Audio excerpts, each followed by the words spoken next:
Layman with the Fantasy Grounds Academy. Today I'm going to be taking a look at some more of the 3D assets and some of the things that I had learned over the last few days. So, couple things.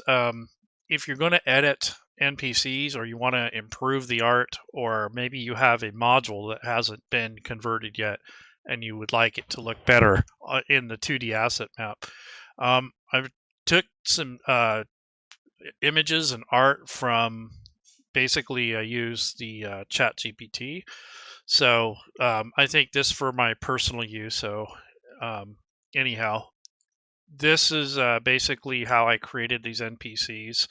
I used the Chat GPT tools that I built for myself to make this a lot easier. And one of the things I did was I regenerated some art that is kind of based off of the art that comes with Fantasy Grounds. So this is a barbarian that that was generated based off of description that I gave him.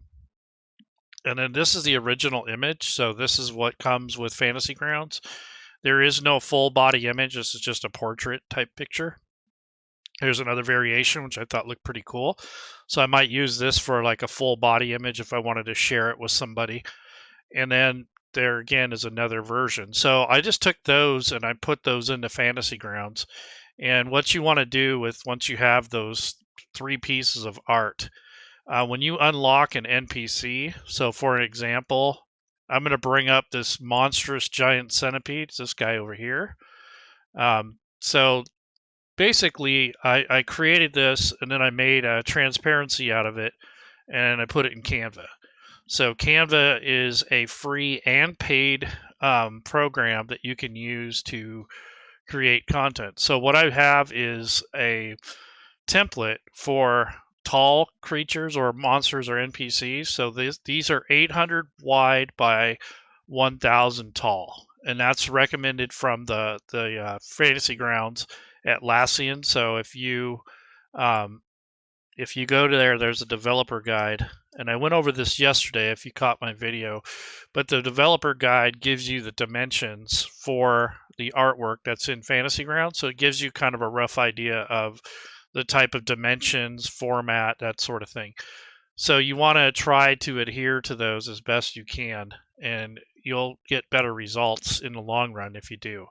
So under the product guidelines on the Atlassian, these are all the specs, and then this gets into, what sizes and stuff. So that this flat token and the camera token are what I built. I didn't build the full body one, but generally speaking, that's going to be around 2K, and then the basically the camera token vision is going to be 1K, and then the flat token is going to follow the regular guidelines, which is 256 by 256 for larger, for medium and small, and then 512 by 512 for large or huge or anything like that.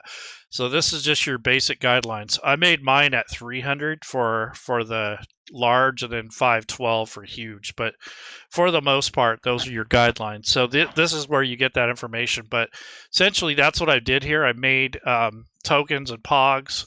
If you use Roll Advantage token stamp, it's actually 256 by 256 default, and it's a PNG file, so you'll have to convert those if you do a whole bunch of them. If it's just 1 or 2, probably not a big deal, but once you get over a couple dozen of those, it start adding up, especially the larger images. So they use WebP so that the compression ratio is higher and you don't lose the quality. So then what I did is I imported those into this, and I have some different templates. So I have one for tokens that are 256 by 256. So this one looks like hell but when it's zoomed to its normal size, that's kind of what it looks like. But this is just a kind of a way to keep it organized. So I have a template for small to medium, and then I have a template for like large and huge. And then I also have a template for the 2 different sizes. So for that, what I have there is basically like this thing here is for the centipede-like thing, and that is this is actually 1,000 by 800. So it's not as tall. I mean, I could have left it at 1,000, but figured that extra space up here is not necessary. And then this thing here, it's horizontal, so that's why it's orientated at 1,000 by 800. But if it was standing tall like those other guys were, then you would put it the other way. So there is 1,000 the longest side. So depending on the orientation of your image, whether it's horizontal or vertical, the longest side is 1,000, and then whatever the other side is would be smaller or the same size. So that's kind of how I did that. And when you go into Fantasy Grounds, this is how it turned out. It doesn't look too bad. I mean, it's pretty nice quality, not too shabby when I zoom in on it. And basically, when you are editing NPCs or players, in this case, you want to unlock the image, and if you can't unlock it, you need to make a copy of it in your bestiary. So if you have a player's handbook, let's say, or the Pathfinder main book, it might be locked. So you might have to make a copy of it and then edit the copy. But essentially, you click on the token, and it brings up this dialog box, and this is where you drag in your assets. So over in the assets folder, under images, for this campaign, I actually have these images set in here and just drag those over to these pictures. Now, if it's locked, it's not going to let you do that. So make sure it's not locked. And by default, this full body thing ended up being this flat token.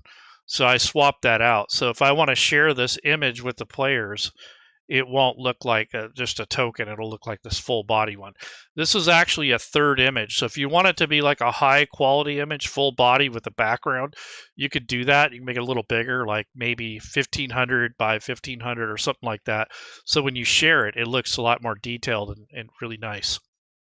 So this is how you do it. So when you have an NPC, you click on the NPC button and it pops up this window. And then you can swap out or drag over your content. And then if your token is on a map at all, it will take you. It'll open up the map that it's on. So that's what that other button was. So when you click on this thing right here, it'll say open token linked map if any. So if I close this map right here on accident, oops, I didn't mean to do that. I closed the whole program on accident. But if you accidentally close the map and you want to get back to it, like say, especially on a player instance, if you were using Fantasy Grounds and you wanted to get back to the map, you actually close it. You can get to it from there too. That's another thing I'd found out. But this token stamp does pretty good for small to medium creatures, but if you want anything large, you're going to have to make it in something like Canva, because the maximum resolution on the token stamp is 256 by 256. And you can stretch it a little, but you go beyond, just like maybe 50 pixels, it's going to look like crap. It's going to start pixelating. So probably best you build it in a different program like Adobe or something. But this is the full body images that I have. So these ones are 1,000 tall by 1,000 wide. Or you can make it 1,000 tall by 800 wide. Depends on what it is. So that's kind of the sizing requirements or suggestions, I should say. And that comes from here, from the Atlassian guide. And I'll put a link for this in the chat or in the description of the video once I'm done with this. But essentially, that's basically how you get to this. And so basically, when you have this, you accidentally, let's say you close the map on accident, you're a player or the GM. If you click on this little target, it'll bring up the last map it was on.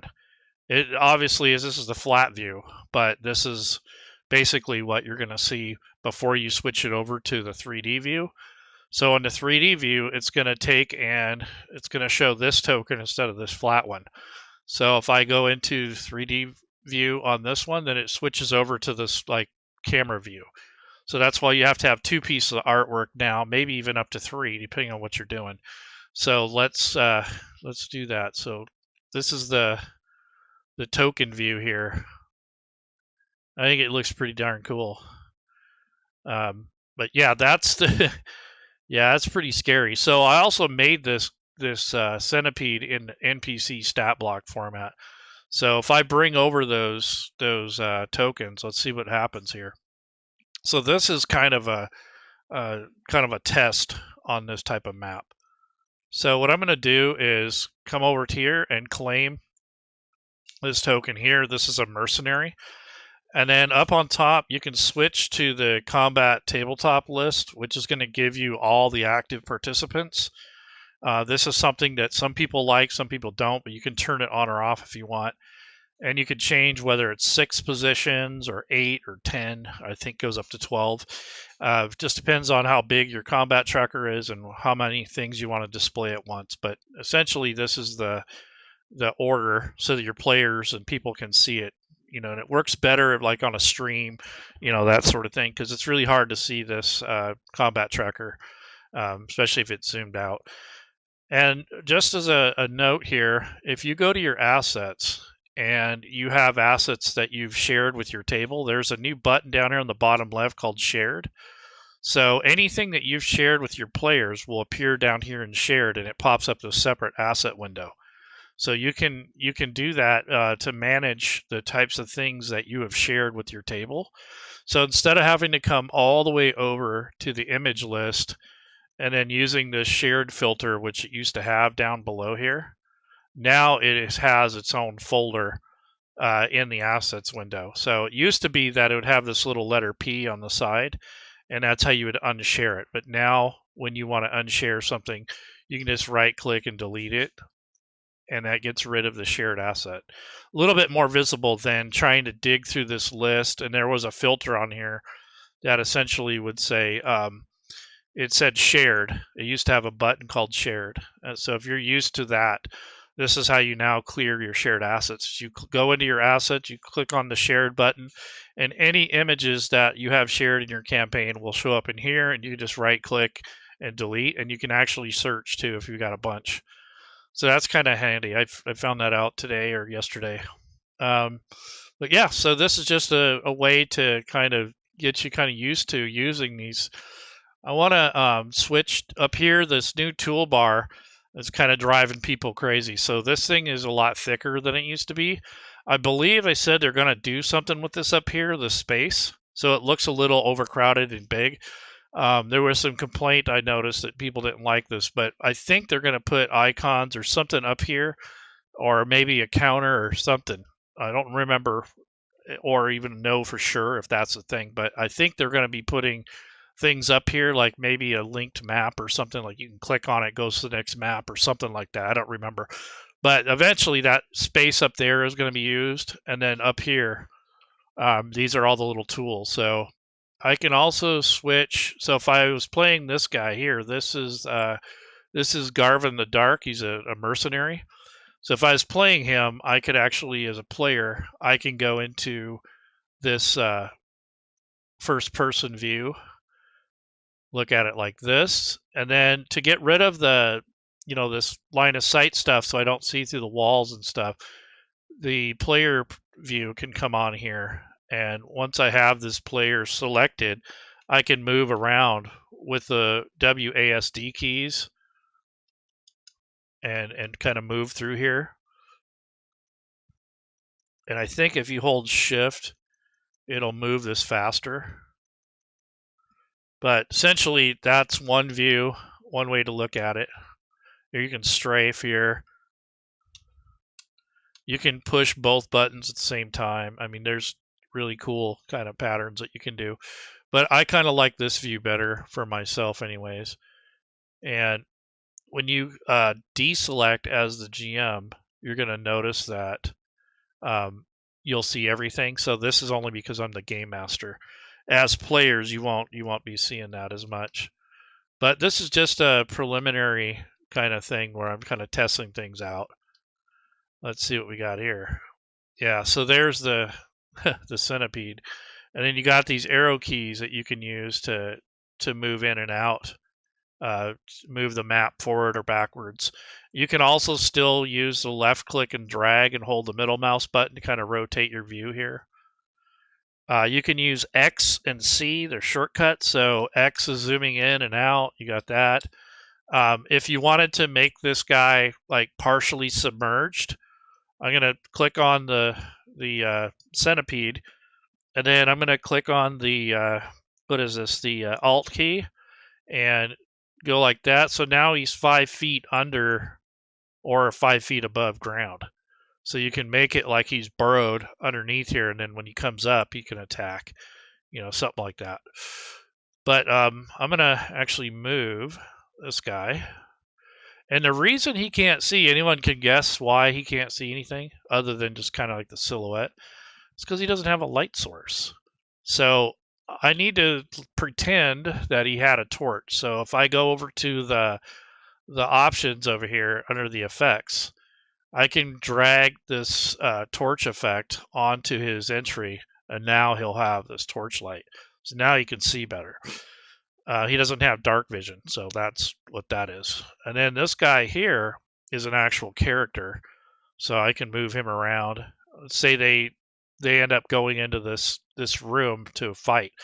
So I'm gonna roll. I'm gonna go to menu, go to initiative, and I'm gonna roll for all initiatives and start at the top. So this barbarian gets to go first. So that's the character actually. So you can see I have his photo or his picture and everything kind of lined up, his stat block. So that way when I'm playing, I don't have to keep moving this around. I kind of got everything arranged. And when I go to his sheet here, I just go to the actions tab. And I think what I'm going to do is I'm going to use one of his rage abilities. So I'll check one of these off, go ahead and click on rage, and that applies it to his character. And then he's going to move forward and attack, but this guy's in the way, so he's going to lose 10 feet, which is probably not a big deal. And then token locking is on, but since I'm the game master, I have to hold the Alt key. So I'm going to move here, which is a good move. It's fine. So I can approve that, and that will allow that to move. So I'll just go ahead and approve it. So he moved 20 feet, which is about right because he can move 30. And then I'm going to have him target this creature here. So there's a couple ways you can do that. So let me move this over to get a better view.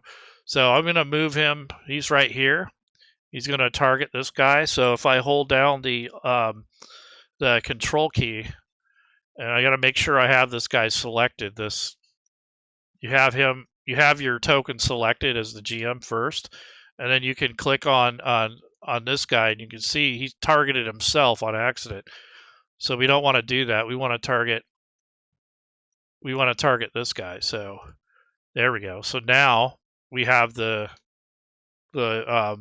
centipede targeted. And then I'm going to make his reckless attack. So I'm going to go ahead and do this. So this will give him an advantage. And then go ahead and execute the attack. So he's using a two-handed war axe type thing. So I'm just going to double click and go ahead and do the attack roll. And in this case he hit. So what did it drop? It dropped a 3. Thank God he had advantage on that. So he dropped a 3, and that reckless attack will probably come off after this turn. But that was really awesome. So once his turn is over, I'll go ahead and pass the turn. So if you watch up here on top, I'll hit the down arrow, and it rotates this to the next person's turn. So it's this giant centipede here on the far left. So his turn now. So it goes kind of a countdown. It's got the number underneath here for the actual initiative. So now it's a giant scorpion's turn. So he gets a multi-attack. So I'm going to have him take a bite out of each one of these guys. They're in range. So multi-attack, he's got poison resistance, so he doesn't have to worry about poison too much, but he gets to attack. So here's a bite attack. So he's going to attack this guy here. And this time he missed, so this guy kind of moved his weapon in the way, kind of maybe even like put it up like a staff, and this thing came down to bite him, and he blocked it by holding it back with his two hands, kind of using it to brace himself against these jaws. So that's probably how he was able to fend that attack off. So then it once it realizes it isn't getting anywhere, then it kind of reels over quickly and tries to bite down on the shoulder of the barbarian. So I'm going to go ahead and make another attack on the barbarian. And this one hit because he was given advantage because of the reckless attack. So now I have to roll damage and then a save, and then I'll roll poison damage if applicable. So here's the initial damage. And that give him a little bit of damage, but just remember he has rage on, so that was a partial damage there. Now I'm going to do this saving throw, and this will save against the poison, but he failed. So now I'm going to roll the poison damage on him, and he took 6 points. So that was kind of painful. So that poison is coursing through his veins, but that's what you get when you run up in there and start attacking this big old creature. So that's kind of the what you can expect. And now I'm going to pass the turn, and now it shifts to this guy who is this is the mercenary Garvin the Dark. So Garvin he's got a torch too, I guess, but or some kind of light. So what I'm going to do is I'm going to have him use his Morning Star, so he's going to attack with that. And you can also drag it here to the combat tracker. You don't have to drag it to the map. So he hit on a 14 plus 5, and now I'm going to roll damage on the with his Morning Star, and we'll see what it gives him here. And the centipede took 7, but he has action surge, so I'm going to do another attack. He's going to use his action surge. So I'm going to go ahead and do another attack with this Morning Star. Hopefully he hits, so it's worth it. And it looks like he's successful, which is great, because that would have been a waste had it not landed. And then I wanted to take this damage here and drag and drop it onto this centipede. All right, so full damage on that. So the centipede has taken 18 points of damage out of 58 so far. The barbarian has 10 points of damage out of 32. Garvin here hasn't been damaged yet, so I'm going to go ahead and advance his turn. So the barbarian is kind of hurting, but he's still kind of raged. He's kind of pissed off still, but he's going nuts. But he doesn't have the reckless attack anymore. You're only supposed to do that like maybe once per. I think you can only do it in the very beginning. But anyways, he still has his rage going on, so I'm going to go ahead and rage on with his two-handed great axe attack, and that will hopefully land. Yep. So that was a 15. So he comes with this like overhand like smash with two hands, and then it lands on the centipede on his carapace, and it does a total of 9 points of damage. So they're doing okay. So I'll pass the turn. So now we get 2 more attacks. So this thing's pretty deadly. I don't know why I decided to put this guy up against these guys, but we'll see what happens here.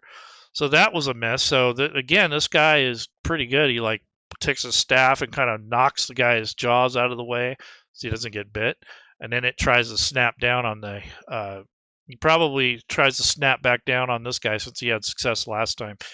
So again, a bite attack on the barbarian.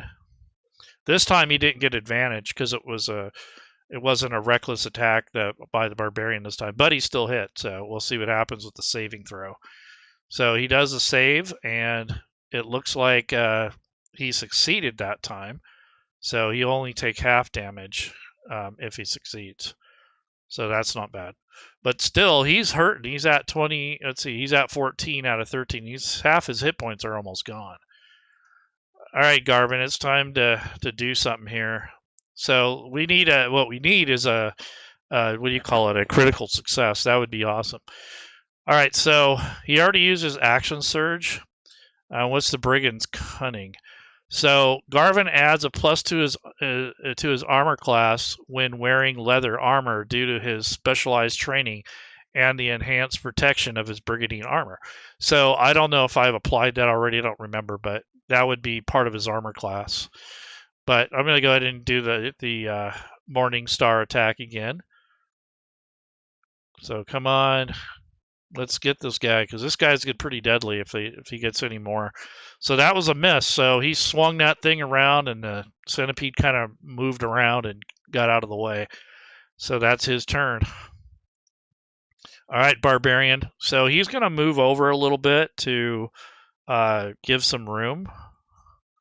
So I want to drag this over here and not leaving the threat range, but I do want to give them a little bit more room, so that way they're spaced apart a little bit more. And is he actually in his square? No, he's fine. No, actually he is. He's going to be right here. Okay, so this guy has reach apparently. All right, so this is a huge creature. That's why it looks that way. So he's going to attack the barbarian on his next turn, but the barbarian gets to go. So great axe attack, and let's see what happens here. Oh yeah, so this definitely connects. This big cracking sound. His axe goes in between some of these shells of carapace, and then the damage. So let's see what we get here for damage. Yep, so heavy damage now on the giant centipede. He's kind of getting whittled down here, but we'll see what happens on this next round. Okay, so the centipede is going to go full ham on this barbarian. So he's going to do 2 attacks on him this time. So we'll do 1 here, and that definitely scores a hit. So hopefully he saves for half damage. Yeah, he succeeded barely, and that is wow. Ouch. And then 1 more attack. So this could be the death of our barbarian. We'll see. So we'll move that through. This time it was a miss. Thank God. So he lucked out. So I'm going to go and forgetting the D10 damage as well. Don't remember why. Oh, this thing here? Did I forget that? Yeah, I did actually. Let me drag that over. There we go. Ouch. He partially resisted it, so. Yep, that's ouch. So the barbarian is at 24 wounds out of 32. That's pretty nasty. Okay, so back to where we were. So next attack, I believe, missed. So now I'm going to move to the next turn. So Garvin is going to go. This time, yeah, he's just going to do his same attack, Morningstar blow. So he swings that thing, kind of a two-handed overhand swing, kind of similar to the barbarian. They're both kind of wailing on this thing. And the damage now for that. Nice. So he did full damage, 11 points of damage. So let's see, where is that centipede at? He's got a little ways to go. So the barbarian is going to do, let's see, he's still raging. So I think he's just going to keep attacking. I don't see him backing off. I think if he was thinking more tactically, he probably would dodge or something like that. But I'm just going to give him the benefit of the doubt and just go for the attack. He'll probably end up dying, but we'll see. Maybe he'll crit for a change. Well, at least he hit, so we got that. So he did damage, and now let's see how much for. Yeah, not bad. Another 11 points. So that guy's getting whittled down. He's only got 2 points left. So that was pretty nice there. All right, so this guy is in his death throes, so I don't think it's going to retreat. Pretty sure that this creature is hungry, ravenous. I don't think it's very intelligent.